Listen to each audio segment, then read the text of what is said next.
ছুটির দিনে দিনাজপুরে কিছুটা বাড়তি মাছের দাম আরো জানাতে যোগ দিচ্ছেন বিপুল সরকার সানি। সানি, দিনাজপুরে মাছ বাজারের সার্বিক চিত্রটা কেমন দেখছেন?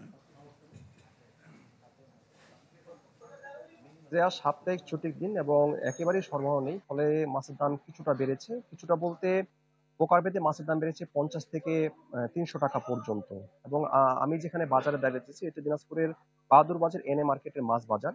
এখানে কিন্তু সব সময় লোকজনের সরগম লেগে থাকে, কিন্তু আজকে কিন্তু ভিন্ন চিত্র। মানুষজন আসছেন, ক্রেতারা আসছেন ঠিকই, কিন্তু আসলে এখানে যে বিক্রেতারা কিংবা মাছের সরবরাহ কম, ফলে ক্রেতারা চাহিদা মতো মাছ নিয়ে যাচ্ছেন। কিন্তু তারা একটা অভিযোগও করেছেন যে আসলে কয়েকদিনের তুলনায় মাছের দাম আজকে অনেকটাই বেশি, ফলে যারা আসছেন তারা ঠিকভাবে মাছ কিনছেন না, কেউ কেউ খালি হাতে ফিরছেন, কেউ কেউ বেশি দামে কিনে নিয়ে যাচ্ছেন। আজকের বাজার দরটা যদি আপনাকে জানাই, যে আজকে ইলিশ মাছ বিক্রি হচ্ছে 2200 থেকে 2400 টাকা কেজি বড়টা, এবং ছোটটা বিক্রি হচ্ছে 700 থেকে 1200 টাকা কেজি পর্যন্ত। বাগদা চিংড়ি বিক্রি হচ্ছে 700 থেকে 800 টাকা কেজি। মাগুর মাছ বিক্রি হচ্ছে 500 টাকা কেজি।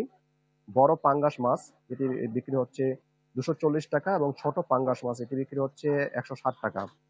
সিলভার কাপ জাতীয় মাছ যেটি বড়টি সেটি বিক্রি হচ্ছে 200 টাকা কেজি, এবং ছোটটি বিক্রি হচ্ছে 150 টাকা কেজি। বাটা মাছ সেটি বিক্রি হচ্ছে 200 টাকা কেজি। ট্যাংরা মাছ বিক্রি হচ্ছে 500 থেকে 550 টাকা কেজি পর্যন্ত, এবং শিং মাছ যেটি বড়টি সেটি বিক্রি হচ্ছে 520 টাকা কেজি, এবং ছোটটি বিক্রি হচ্ছে 300 টাকা কেজি। চাষের কই শুধুমাত্র আজকে বাজারে উঠেছে, সেটি বিক্রি হচ্ছে 300 থেকে 320 টাকা কেজি পর্যন্ত।